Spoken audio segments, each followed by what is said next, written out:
According to the Daily Meal, these are 13 food shortages that will happen in 2023. I'm going to tell you whether I think they're true or not, and more importantly, what you can do about them. Please subscribe, guys. Give us a big thumbs up and hit that bell notification to be notified of more videos like this. Number 1, beef. Okay, we were talking about beef last year and how the drought affected the cows and their feed. When cows feed on grass and there is no water because of a drought, obviously it's going to cause a problem. Now, do I think there's going to be a huge shortage of beef? No, I do not. As you can see from this current drought map, we are basically out of the drought. Yes, some parts of southwest Kansas, an area I used to live in, are still having drought issues. But you know what, guys? That area is always having drought issues. There's a reason why they call it dry land farming, because they don't get any rain there. So that's really not anything new at all. But according to our drought map, now it looks like we are out of the drought. Do I think that's going to be affecting this year's beef? No, I do not think it's going to be affecting this year's beef. There may be a lag for a little bit, for a few months, maybe around, the late spring, while the new cattle is getting out on the field and getting on the grass before they get it fat enough to butcher it. But I would say really it's not that big of a deal. You don't have to eat beef. You can eat chicken or fish or tuna or beans or anything like that. Also, if you do buy beef, we have lots of ways to how to stretch beef in our Dining on a Dime cookbook. Lots of yummy recipes like our hamburger casserole. Everybody loves our hamburger casserole, mom's stew. All of those recipes will stretch your beef so that if it's more expensive, you can still eat it. You're just not eating so much of it. According to this, weather and disease are causing a lettuce crop failure. Now that California is having massive amounts of rain, probably the flooding is affecting the lettuce crop. Yes, I have never seen lettuce be $2 a head before, but it is. And you know what? I'm okay with that. I still am buying lettuce. I'm just not eating big salads. I'm using it on BLTs or making a small salad. And I'm using it more as a filler by adding more carrots and cucumbers and broccoli, eating more things like that. Now, disease, yes, disease could be causing a problem also for lettuce harvest. But you know what the good news is? Lettuce is probably the easiest vegetable you can grow. Most parts of the United States can start growing it now. You can just grow it in a tub with a lid on it and have a mini greenhouse if you want. Here in Wyoming, it's still a little bit cold, but just in the next couple of weeks, guys, a lot of places in the South and Midwest can start growing lettuce in their gardens, and it's super cheap and easy to grow. So good news there. You don't need to worry about lettuce because you can grow it yourself just in a container on your porch or patio. Beer. All right, there's going to be a shortage of beer, not because of the production of the food, but because of the production of the aluminum. Now, here's the thing, guys. You really don't need to be drinking beer anyway. So that one, we're not worried about. It'll do you some good to cut that one out. Along with champagne. Guys, this is not a necessity by any stretch of the imagination. Even if you're getting married, it's not a necessity to have champagne. I know it's a nice luxury, but it is definitely a luxury. So any shortages in champagne is really not that big of a deal. Oranges. Same thing with oranges. Now, they had a hurricane go through, and then they had excessive rain, and then they had disease going through. All of these things caused issues with the orange crop. Now, right now, oranges are still cheap. They will keep a super long time. We're talking like 4 to 6 months in your refrigerator. So stock up right now while they're on sale. They're on sale this week at my grocery store. So stock up on last year's crop, and that'll get you through a little bit. Now, you don't have to have orange juice or oranges either. If you need vitamin C, you can just get it in a pill and it's just fine. I know there's not going to be as much fiber, but If you can't get or afford oranges, you just can't get or afford oranges. It just boils down to that. So get your vitamin C pills ready and just don't worry about it. You may not be able to have your cup of orange juice in the morning, replace it with tea or coffee or something. Cooking oils. A lot of your cooking oils like soybean oil, sunflower oil, peanut oil, rapeseed oil, canola oil, a lot of those are grown in Russia, Ukraine, and they're saying, especially the sunflower seed, that there is going to be a shortage of these cooking oils. Okay, so what are you supposed to do about that? Well, you don't have to have those oils to cook. What can you use instead? Oils that you can use for cooking, you can use bacon grease. When you cook bacon, just save your leftover bacon grease. I just store mine in a jar, take out a spoonful when I need it, and then put the jar back in the refrigerator, and I just use that bacon grease for many months. If you have a lot of bacon grease, like my 60 pounds of bacon that I got on sale, let's say 2 weeks ago, I just put it in baggies after it's cooled, flatten it, and store it in the freezer. You could put it in ice cube trays and pop out the bacon grease cubes, and then that's 2 tablespoons, which is what is used for most cooking needs. So bacon grease is a great alternative. You can use lard, which is bacon grease that's just been refined from the store. You can use shortening. Yes, you are not going to die if you use shortening. Stop listening to the fear mongering. Common sense tells you that if you eat 1 or 2 teaspoons of shortening a day in a cookie or a cake or whatever, it's not going to kill you. It's when you eat the entire bag of cookies, it's when you eat the entire cake that is going to kill you.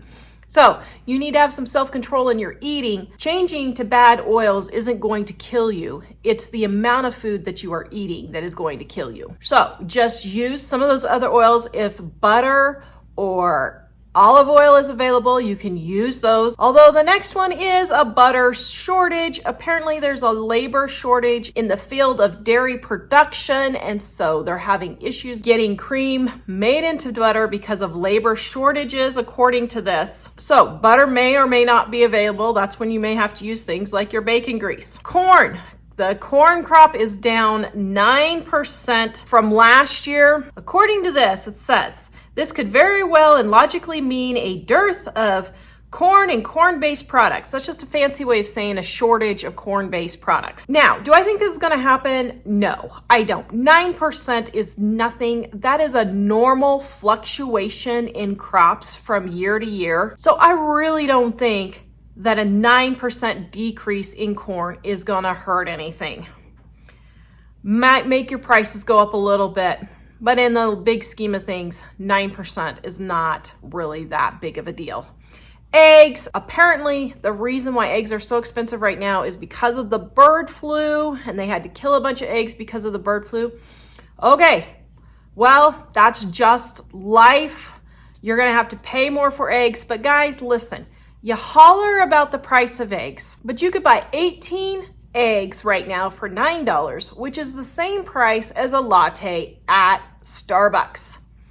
Really? How many meals could you get out of 18 eggs? Even for a family of 4, you could get 4 to 5 meals out of a dozen eggs for the same price of 1 latte. You could have 1 egg per person with some pancakes and some bacon for breakfast, and you still have a really cheap dinner for less than $5 for the entire family. Yes, the price of eggs has quadrupled in my area, maybe even quintupled in my area, but really, in the big scheme of things, is it a big deal? No, not really. Okay, tomatoes. They are also listing tomatoes, and according to them, it's because of the California drought that we are going to have a shortage of tomatoes. Well, guess what?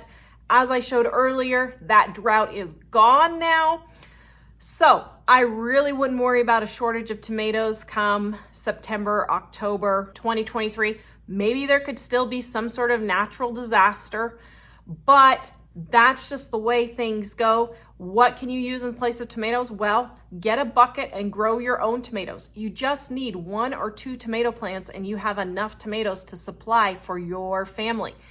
If you don't like canning, which I hate canning, You can freeze your tomatoes, just put them straight in the bag with skin and all. Then when you need to use them, you can defrost them. The skin will peel right off and put them in to make your spaghetti sauce or taco sauce or whatever kind of sauce you want to use your tomatoes for, guys. Our Dining on a Dime cookbooks, we've got a really good spaghetti sauce recipe. We've got a sun-dried tomato recipe that is really good in our Dining on a Dime cookbook, volume 1. We even have how to make your own ketchup. Yes, and believe it or not, it's super, super simple. If you don't have room in your freezer to freeze the tomatoes whole, you can go ahead and make up your ketchup and just freeze it in flat zip top bags and just stack it in your freezer and take one out when you need it. You can can them if you like canning. I personally don't, but you can also dehydrate tomatoes. So just take and put the tomatoes in boiling water for just 20 seconds, 30 seconds. The skin will soften. You can pull the skin off, and then you can cut up those tomatoes, squeeze out the extra juice, dehydrate them, blend it in your blender to fine powder, and then you have dehydrated tomatoes, and you can make all your sauces and put it in soups and stews. All of those things can be made with dehydrated tomatoes. I know, it's a wonder product and you didn't even know it. The next one is wheat. Now, once again, as I was saying last year, guys, the wheat harvest, it's down a little bit, but it's not down that much. As you can see from this graph, the amount of domestic use for wheat is staying pretty much the same. Yes, it's not as high on a 5-year average as normal, but it is not an emergency situation by any stretch of the imagination at all. We are not shipping all of our wheat over to China. You can see from this graph, even our exports are going down. So yes, it's down a little bit, but it's not at an emergency situation by any stretch of the imagination. And I know Ukraine and Russia supply a large amount of wheat for a good portion of the world, but Ukraine actually put out way more wheat than they had anticipated last year. So even though it's down, it's not at a crisis situation yet. Now, what can you do about it? My bread in the last year has gone from 88 cents up to $1.34. Yes, that is a huge jump in bread. That's almost double. That's not quite double. That's about a third jump in price. So it has gone up. Now, I would learn how to make your own bread. And guys, we're going to give you our free How to Make Bread ebook down in the description below. You can just go to our website, livingonadime.com, use the coupon code in the description and in the pinned comment. If you go clear to the end of the checkout where it says discount code, put that discount code in and it will be free for you because we want you guys to know how to make your own bread. It's really not that difficult. It's just a skill like anything else for you to learn. Now, I personally still do not make my own bread at home just for eating on a regular basis. I make it because my family likes it. It's more of a dessert for us than a practicality. It's still cheaper just to buy it at the store for the amount of time that I would take to make it. Now, a bread maker may make it quicker and cheaper. You need to do what you have to save money. But really, in the big scheme of things, a loaf of bread is still a really good deal. But it's always good to have the skill on how to make bread under your belt so that if a true emergency happens and we really have wheat shortages, if that ever happens, then at least you know how to do it and you will be able to do it for your family if you need to. So go grab that link in the pinned comment in the description below. But as far as the wheat harvest goes, there's really at this point no need to panic. Be cautious as usual, keep your stockpile up, but you don't need to panic at this time. Olive oil. Apparently there was a disease going through the olive trees that is causing a shortage and a price increase in olive oil. Once again, guys, here in the United States, we really didn't start using olive oil until probably the 90s, somewhere around there. I mean, some people on the East Coast of the United States that were from Italy, Italian backgrounds, they maybe used olive oil more, but the rest of the United States, you know, the Southern, the Midwest, the West, we really never used olive oil until the 90s. My mom has never used it. If it wasn't for Mike, I would never use it. I personally don't like the taste of it. He likes the taste of it, so we have it for Mike. But, you know, olive oil is not a necessity. Once again, go back to your bacon grease, your lard, your shortening, your butter if you can get it. There are great alternatives of baking oils that do not have to be olive oil. Bacon grease adds really good flavor to a lot of things, guys. Really, I'm doing a video on using bacon grease because it adds so much flavor to so many things that you need to be saving and using your bacon grease. Infant formula. Okay, so apparently because of the bacteria they found in the formula last year, there is still causing shortages. Now, this is a Tara tough love moment, but moms, you may have to quit work, stay home, and just breastfeed your baby. Now, I know this does not sit well with a lot of people, but you had the choice to have a child. It's your responsibility for taking care of that child. So that may mean staying home and feeding your baby and caring for it yourself. I know that does not go over well with today's women, but the truth is God created a perfect milk for babies. It's just because of our own selfishness that we choose not to use it. Now, I totally understand there are some people, single moms whose the dad have left, or a widow, or, you know, any number of situations the dad is sick or something and can't work. I understand there are extenuating circumstances, but that is not the majority of the population of women who have babies. And so this is kind of a tough love moment, but you know, it comes down to you are going to have to do things that you do not necessarily want to do.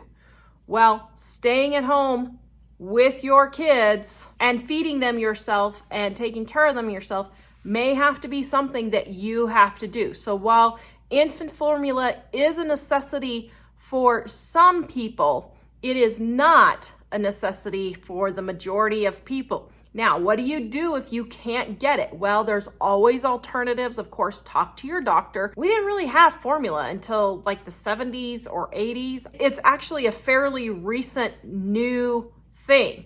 So they did have formula recipes where they would combine vitamins with certain milks and kind of, you know, stuff like that. In the 30s and 40s, they were starting with that. But canned formula really wasn't a thing until the 80s until the 80s or 90s. If your baby can handle it, you can use goat milk. If your baby can handle it, you can use cow's milk. You can use soy milk if you have to. All of my kids were allergic to milk formulas. So when I needed to use that, we had to go to soy. So it is just going to be something that you're going to have to experiment with, talk to your doctor about, look for alternatives and see what else you could do. Go watch this video next on 15 things to buy before hyperinflation hits, and visit us at livingonadime.com. We will see you guys next time.